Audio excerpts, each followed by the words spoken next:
What's up guys, it's your boy Dekkster here, and we've got about 9 new cards to cover, and I'm sure by the time this video is out, more cards will have been revealed that I'll cover in another video later on. But yeah, I'm going to go over these briefly, and then at the end, I'm going to give them a rating out of 5. If you want to skip to that, you can find that in the description below. All right, so first up, we got Grave Horror, a 12 mana 7/8 priest rare card.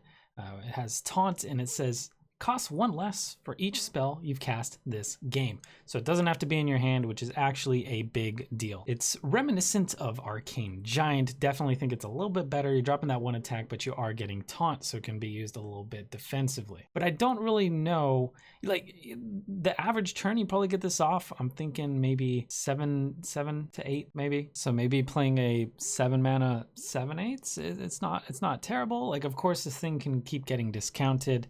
I guess the later you draw it, the better, because hopefully at some point it's going to be a 0 mana 7/8. I just really don't feel like this is super powerful, but it's hard to say it's not going to be played because, of course, similar to Corridor Creeper, like a 0 mana card is just going to be insane. And this will eventually be 0 mana. But I'm not really sure what you'd be running this in. I'm imagining a list running Radiant Elementals and Lyra would probably want this just because you can, cycle through a lot of cards. But do you really want this in a res priest when you'd rather be resing something like a Grizzly or a Stegotron? I just feel like the 8 health compared to a Grizzly being a 3/12, why the attack doesn't make up for it, because you're planning to buff the Grizzly and give it some attack anyway with like Inner Fire or something. So I don't know. This card does, I see the potential.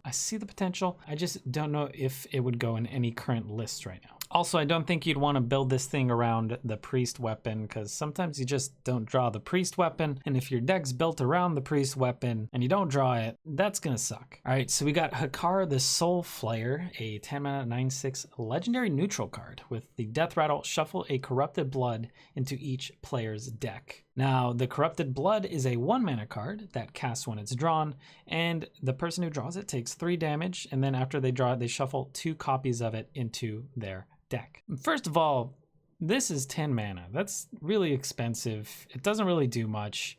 The effect is silenceable. It's got pretty low health. I feel like you kind of want this thing to die so that you can get the Corrupted Bloods going, and it puts it in your own deck as well. If it was just in your opponent's deck, maybe this card would be okay, but I just think this card's pretty bad. Like, of course, there's going to be ways to cheese it out, right? Like with a Warrior, you could do like a Boom Ship and then kill it immediately, and then you can explore Ungoro to get rid of your own Corrupted Bloods, so the only Corrupted Bloods are in your opponent's deck. You can do a Paladin, you can play it out, and then Prince Liam, destroy your own Corrupted Bloods. Maybe if you're going Rogue, you can draw your whole deck, which would kind of get rid of the Corrupted Bloods. And yeah, I mean, that's kind of a way to do it. I'm sure there's going to be a Trollden clip and all that, and it'd be fun to mess around with, but I don't think this thing's going to be competitively viable, especially when Skulking Geist is a card. So if someone builds their deck around this, and then you just Geist it, it's going to be pretty sad. Maybe this somehow works in a Death Rattle Rogue, where you can just kind of just get it out through, a Kobold Illusionist or something like that, but I don't think this is going to see much play, guys. All right, so we got the new Rogue Lowa, Gral the Shark, a 5 mana 2/2 beast with the battle cry, eat a minion in your deck and gain its stats, and the death rattle, add it to your hand. So it's going to eat a card in your deck, and then after this dies, you get that card back to your hand. So it's kind of drawing a card, except it's a death rattle. As this thing gets silenced, it's going to ruin you because it kind of mills a card in your deck. And this thing just turns into a 5 mana 2/2. Now this card has a ton of flavor. I think it's awesome. Got pretty cool art. It's got interesting effect here. It seems kind of garbage, at least considering the current set of cards and the kind of rogue lists out there right now. There are no like big rogues. Let's say this thing eats a 4/4 statted minion, so it's going to turn into a 5 mana 6/6. With the death rattle of drawing the card. That's not bad, right? It's not terrible. If it eats a 5/5, then you get a 5 mana 7/7. That's pretty decent. And then a 6/6, getting a 5 mana 8/8. That'd be great. Anything from there and up would be great. It's just, what kind of big minions does Rogue actually run? Maybe they reveal some new bigger Rogue cards if that's the direction they're trying to go with this. But yeah, I see this thing just not fitting in anything right now. Plus, if your opponent silences this, it's gonna hurt so bad. All right, so we got Untamed Beastmaster, nicely statted minion here as a 3 mana 3/4, and whenever you draw a beast, you give it +2/+2. First thing that comes to mind is obviously going to be Quest Hunter. If you could start chaining those raptors, this thing can get out of control. Now, if this thing was actually a beast, it would be insane, but I think usually on turn 3, hunters are trying to play something like an animal companion or a bear shark in order to follow up with a Houndmaster. Turn 3 is really, really important for hunter. So I don't know if you're going to run this in like a mid-range hunter list. Like, yeah, this would turn a Razor Maw into a 2 mana 5/4, which would be great.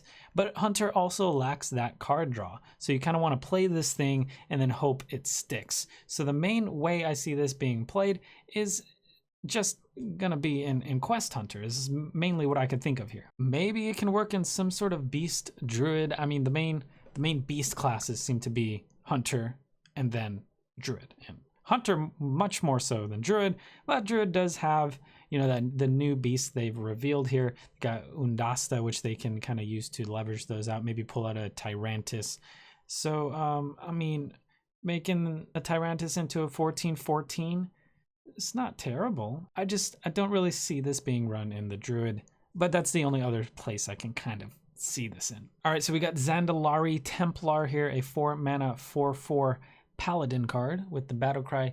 If you've restored 10 health this game, gain 4/4 and taunt. So the main thing I think of is a Hooked Reaver, which is a 4 mana 7/7 with the requirement that your health would have to be 15 or lower, which is usually going to happen during a game very easily, whether you like it or not, as opposed to this where you're going to have to heal 10 health, which you might not actually accomplish this until around turn 6, turn 7, at which point a 4 mana 8/8 is great, especially considering that it has taunt. But oftentimes, yeah, you're probably not going to want to play this on turn 4. Now, I think it's important to note that it says 10 health this game. It doesn't necessarily say on your hero. So hopefully healing minions on your board can kind of aid in hitting that 10 health total. Maybe Paladin gets an AoE heal. That would be great. Of course, Lay on Hands gets you 80% of the way here. You got the Benevolent Djinns, you got Ziliax, got Crystalsmith Kangor, which can kind of assist here. Of course, the Death Knight is going to heal you up with the Lifesteal Weapon. True Silver 2 at a time. But yeah, I don't know. I think this thing's not going to get much value until later in the game. And I don't know if it's going to find its spot in anything aside from maybe a control heal variation. Like maybe, do you want to run this in an even Paladin? You got Corpse Takers for Lifesteal. I don't know. Yeah, seems like a bad Hooked Reaver, but Hooked Reaver is pretty dang good. But I feel like the condition is going to be hard to meet, because sometimes if you're playing against something control-y, they're just not going to hit your face. They're just going to burst you at the end. So it's going to be harder to heal up and get the full value out of this thing. Might be interesting trying out some sort of Heal Zoo Paladin, running, you know, that heal package with Happy Ghouls, Fungal Enchanters, maybe some Crystallizers, something like that. But I just don't think it's going to see too much success. All right, so we got Master Voone here, the new Warrior Legendary, a 4 mana 4/3 with the battle cry, copy all dragons in your hand. First of all, this cannot be run in Odd Warrior because it is not odd. I think the first version they showed was a 5 mana 4/4, which would have been insane, obviously, in some sort of Odd Warrior, but this is an even card. There are a decent amount of dragons out there, of course. I guess the main ones being Alex, Malygos, Sleepy Dragon, Ysera, Primordial Drake, maybe Scalebane, Twilight Drake. I feel like you wouldn't want to play this right now, but I do have this feeling they're going to show us some dragons later on, and hopefully some really good dragons that'll make Dragon Warrior a thing. I'm really excited about this, but if they don't reveal any new dragons, I think this is just going to be a meh card. But if they do reveal some, this might just shoot through the roof, be insane, because copying dragons in your hand, 4 mana 4/3, you know, draw 2 in a sense, would be nuts. Of course, you can duplicate more than 2 dragons, but yeah, just saying like around 2, that'd be great. Maybe even just throw this thing to get one copy of one dragon. Depending on what dragon it is, you might get your value. But yeah, once again, with the current dragons, kind of not worth. All right, so we got Firetree Witchdoctor, a neutral 2-mana 2/2 here with the battle cry. If you're holding a dragon, discover a spell. Now this seems insanely good. However, similar to Master Voone, a lot of lists just don't have good enough dragons at the moment to actually run this thing. I think this would fit in a control priest pretty nicely right now, actually, because if you could find more Psychic Screams, that's going to be great. You know, maybe even just pulling an extra Shadow Visions so you can dig for that Scream. This is insane value. Maybe even just find like a free from Amber that ends up being valuable or something. This seems great in Control Priest right now. So that's what makes me so excited about this card. But of course, I'm expecting some new dragons. And if we get them, any list that's running a dragon package is probably going to want this thing. Hopefully Dragon Warrior, hopefully. All right, we got Raiding Party, a 3-mana rogue spell here. Draw 2 pirates from your deck, combo, and a weapon. 2 pirates and a weapon, 3 mana, draw 3. That's pretty good. A little bit better than Arcane Intellect because you kind of have targeted draw, plus you have that combo option there. So if there is going to be a pirate rogue, I feel like this is probably going to be run as the draw engine. It's 1 card less than a sprint, but a lot cheaper. But what kind of weapons do you really want to run here that you want to be drawing? Maybe like a Shadow Blade or something like that, which you don't really see, but maybe they're going to show a new weapon? Who knows? But do you want to run this if you're not running any weapons? Is it worth it just to draw 2 pirates at that point? This seems like it would go great maybe in like a Kingsbane Wild Rogue. But in a current Kingsbane Rogue, I don't know if you're really going to want this. Like drawing your Kingsbane, another great way to just successfully draw that is great. But do you have enough pirates to warrant running this? We got Spirit of the Tiger here, a 4-mana 0/3 paladin card. Stealth for 1 turn because it's one of the spirits. And then after you cast a spell, summon a tiger with stats equal to its cost.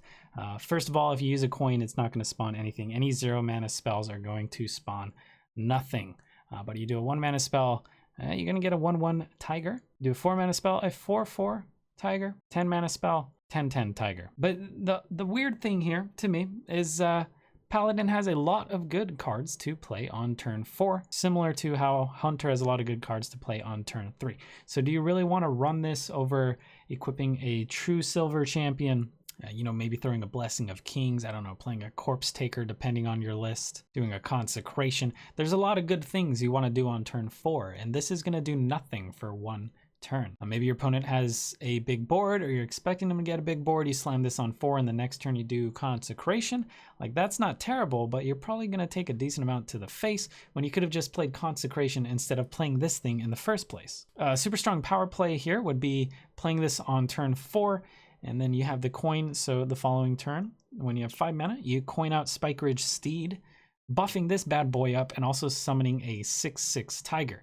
Now that's pretty good, that's a pretty big tempo swing, but you also maybe could have played, I don't know, like a Glass Knight on turn 4, and then Spike Ridge Steed that the next turn. So it just seems very, very slow. If you manage to get 2 spells off with this thing alive, I guess that would be pretty decent. You know, maybe you coin this on turn 3, then you hit it with the Blessing of Kings on turn 4. That would be a pretty juicy play. And then, I don't know, you Shrink Ray on turn 5, turning the whole board into 1/1s, but also summoning a 5/5 for you. And yeah, I don't know.